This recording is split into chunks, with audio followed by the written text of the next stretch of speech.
क्या चांदी के उल्टे दिन शुरू हो गए हैं? अभी तक चमक बिखेरती चांदी क्या फीकी पड़ने लगी है? कुछ दिनों पहले तक रोजाना नई कीमतों की ऊंचाई का रिकॉर्ड बनाने वाली चांदी में अब भारी गिरावट देखी जा रही है। जब सफेद धातु की चमक अचानक फीकी पड़ने लगे, सिर्फ 10 दिन में 20,000 रुपए प्रति किलोग्राम का धक्का लग जाए और आपको लगे कि यही मौका है चांदी खरीदने का, तो आपको बता दें ये मुफ्त में गिरावट नहीं आई है। इसके पीछे हैं 3 बड़े कारण जो हर निवेशक को जानने होंगे। नमस्कार, मैं हूं सुप्रिया सिंह, आप देख रहे हैं कड़क। बीते एक हफ्ते में जहां सोने की कीमतों में गिरावट आई है, तो वहीं चांदी का भाव भी बुरी तरह टूटा है। सिल्वर रेट में लगातार तेजी का सिलसिला देखने को मिल रहा था, जिस पर पिछले हफ्ते ब्रेक लगा नजर आया। महज 7 दिन में ही चांदी 20,000 रुपए प्रति किलोग्राम से ज्यादा सस्ती हो गई। MCX ही नहीं बल्कि घरेलू मार्केट में भी सिल्वर प्राइस में तेज गिरावट देखने को मिली है। हाल ही में चांदी ने करीब 1,70,000 रुपए का आंकड़ा पार किया था, लेकिन अब ये हाई से काफी सस्ती हो चुकी है। आइए जानते हैं इसमें आई गिरावट के पीछे के बड़े कारण।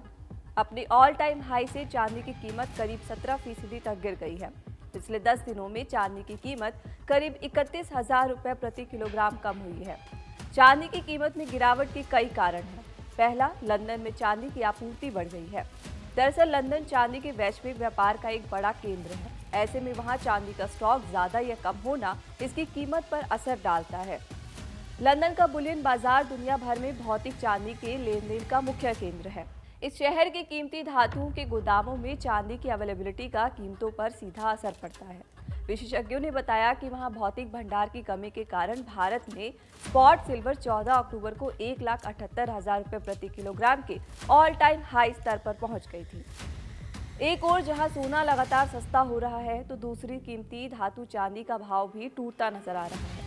मल्टी कमोडिटी एक्सचेंज यानी MCX पर बीते 16 अक्टूबर को चांदी की कीमत 1,67,663 रुपए प्रति किलो चल रही थी, लेकिन बीते शुक्रवार को MCX पर 1 किलो चांदी का भाव गिरकर 1,47,150 रुपए पर आ गया।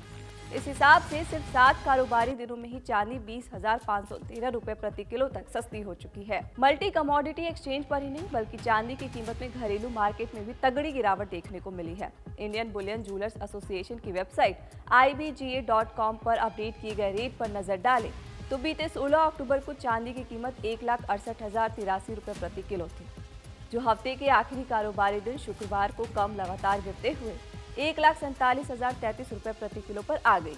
ऐसे में इसके भाव में 21,050 रुपए प्रति किलो की गिरावट देखने को मिली है। चांदी की कीमतों में गिरावट का एक नहीं बल्कि कई कारण देखने को मिल रहे हैं। इनमें पहला कारण दिवाली और धनतेरस का त्यौहार निकलने के बाद डिमांड में आई कमी है, जिससे कीमतों में लगातार कमी आ रही है। इसके अलावा दूसरा कारण लाइफ टाइम हाई पर पहुंचने के बाद निवेशकों की मुनाफा वसूली के चलते चांदी टूटी है। आसान भाषा में समझाएं तो बात यह है कि जब कोई निवेशक देखता है कि उसकी चांदी की कीमतों ने अच्छा मुनाफा दिया है, तो वे इसे बेचकर अपना फायदे को सुनिश्चित करना चाहता है। इस कारण चांदी के दाम में अचानक गिरावट आ जाती है। हाल ही में चांदी के दाम एक समय 1,80,000 प्रति किलोग्राम तक पहुंच गए थे। इस तेजी को देखकर कई लोग अपनी चांदी बेचने लगे और इसी वजह से दाम गिरने लगा। तीसरा कारण है अमेरिकी डॉलर में मजबूती को माना जा रहा है।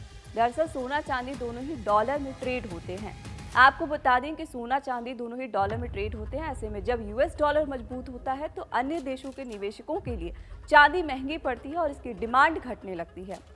डॉलर के मजबूत होने से निवेशकों ने गोल्ड और सिल्वर जैसी कीमती धातुओं से पैसा निकालकर डॉलर में निवेश करना शुरू कर दिया और चांदी की डिमांड में कमी आ गई। अगला कारण जियोपॉलिटिकल स्थिरता है। बीते लंबे समय से अमेरिका और चीन में जारी ट्रेड टेंशन ने इनमें उछाल ला दिया था, लेकिन अब दोनों देशों के बीच तनाव कम होने के संकेत ने इसकी कीमतों पर दबाव डाला और चांदी का दाम नीचे आया है। चांदी की चमक थोड़ी फीकी हुई है, लेकिन ये कह सकते हैं कि ये गिरावट अंत नहीं बल्कि अगले उतार चढ़ाव की शुरुआत हो सकती है। अगर आप चांदी में निवेश करने की सोच रहे हैं तो सही समय का चुनाव बहुत जरूरी है। चांदी का रास्ता कभी सीधा नहीं होता और यही वजह है कि आपको समझदारी से निवेश करना चाहिए। उम्मीद है आपको इस वीडियो में चांदी की कीमतों में आई कमी के कारण समझ आए होंगे। ऐसे ही और भी खबरों को जानने समझने के लिए सब्सक्राइब कीजिए कड़क।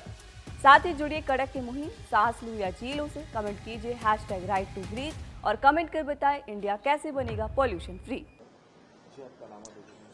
मैं Deepak Chokshi, ZCM, gem and jewellery council and vice president of Surat jewellers association.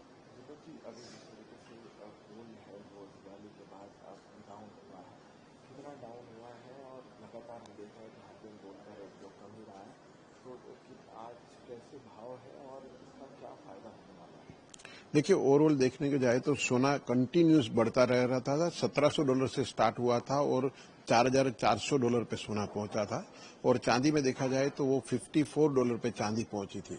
तो इतना कंटिन्यूटी के बीच में कहीं पे भी करेक्शन नहीं आया था। तो आज जो दिवाली के बाद में जो भाव कम हुए हैं वो करेक्शन है, मंदी नहीं है।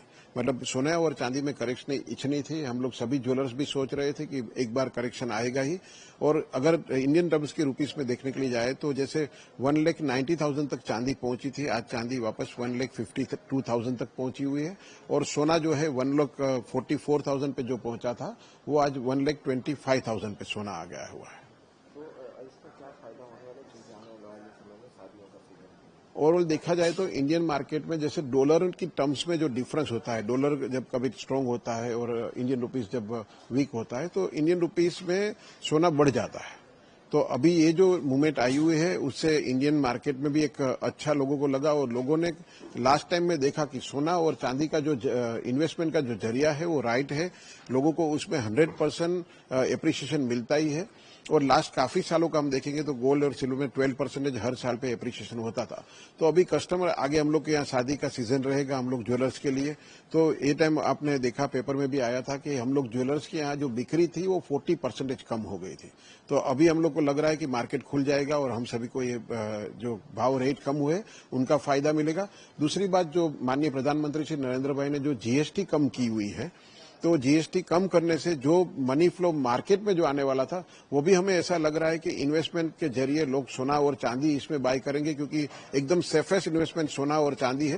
तो अभी जो जीएसटी कम करने से जो एक मार्केट फ्लो मार्केट में आने वाला था, कैश फ्लो और रूटीन फ्लो, तो उसमें भी हमें ऐसा लग रहा है कि गोल्ड और सिल्वर की अच्छी तरह से बिक्री होगी। आने वाले समय में क्या लग रहा है, गोल्ड और सिल्वर कितना तक कम हो सकता है? ओवरऑल देखा जाए तो अभी गोल्ड और सिल्वर दोनों शेयर मार्केट की पैटर्न की तरह कम होंगे, फिर ज्यादा होंगे, फिर वापस कम होगा, वैसा पूरा पैटर्न चलता रहेगा, क्योंकि एकदम सडनली एक बढ़ा हुआ मार्केट है। तो हम लोग को ऐसा लग रहा है कि मार्केट अप डाउन बहुत करेगा। कस्टमर को घबराहट में बेचना नहीं है और जल्दी जल्दी में लेना नहीं है। हम आपको आगे बताएंगे कि कस्टमर को घबराहट में बेचने की जरूरत नहीं है कि अभी भाव कम हो जाएंगे तो हम बेच के निकल जावे। ओवरऑल सिल्वर एंड गोल्ड का जो मार्केट है वो अगर हम 1-2 साल के बाद की बात करें तो ओवरऑल मार्केट स्ट्रांग है। गोल्ड और सिल्वर के रेट में अभी भी बढ़ोतरी बहुत आना बाकी है, तो हम आगे जो है वो बढ़ोतरी देखेंगे, पर उसके पहले मंदी और तेजी दोनों का मूवमेंट यहाँ पे देखने को मिलेगा। इस बार के दीपावली के त्योहार पर, धनतेरस के त्योहार पर अगर बात करें तो गोल्ड और सिल्वर में सबसे ज्यादा बिक्री किस उसकी हुई है और उसका मुनाफा कैसा है? अगर देखने को जाए तो ये टाइम पे लोगों ने सिल्वर ज्यादा खरीदा, क्योंकि गोल्ड के रेट भी बढ़े हुए थे, उसके साथ में सिल्वर के रेट कम थे, और सिल्वर में जो बढ़ोतरी लोगों ने देखी कि एकदम बढ़ोतरी भी सिल्वर में मिल सकती है, तो इन्वेस्टमेंट जरिए के हिसाब से भी लोगों ने गोल्ड से ज्यादा सिल्वर परचेस किया। और अगर प्रॉफिट मार्जिन की बात करें तो जब रो गोल्ड और रो सिल्वर होता है तो वो प्रॉफिट मेकिंग नहीं रहता है उतना। तो हम लोग ज्वेलर्स के लिए गोल्ड और सिल्वर का बाकी जो चीजें हैं उसमें जब ज्वेलरी बिकती है तभी प्रॉफिट अच्छा मिलता है। सिल्वर जिसकी कमी लगातार देखने को मिल रही थी, अभी हाल में उसकी क्या स्थिति है, मार्केट में कैसे आपकी बात हुई है, कब तक इसकी समस्या का समाधान होगा? देखिए, ओवरऑल मार्केट में जब कोई चीज की डिमांड बढ़ जाती है तब स्कैरसिटी ऑफ दी कमोडिटी आ ही जाती है। हम पीछे भी देखा हुआ था और आगे भी वही एक जनरल रहेगा। लोग पूरे वर्ल्ड सिल्वर लेने के लिए निकल पड़ा था, मतलब सभी जगह पे लोग सिल्वर बाय कर रहे थे। तो आउट ऑफ इंडिया भी मार्केट में सिल्वर नहीं थी और यहाँ पे भी सिल्वर नहीं था इंडियन मार्केट में। पर अभी जो है वो मार्केट एकदम स्टेबल हो गया हुआ है। जितना चाहिए उतना चांदी मिल जाता है, जितना चाहिए उतना सोना मिल जाता है। तो लोगों को कोई पण हिसाब से ऐसा सोचना नहीं कि और सोने के और चांदी नहीं मिलेंगे या फिर आगे जाके बहुत रेट हम हेवी देके भी गोल्ड सिल्वर खरीदे, वैसे जरूरत नहीं है। गोल्ड और सिल्वर वापस अपने हिसाब से डिमांड एंड सप्लाई के रूल के हिसाब से अपने को अवेलेबल रहेंगे।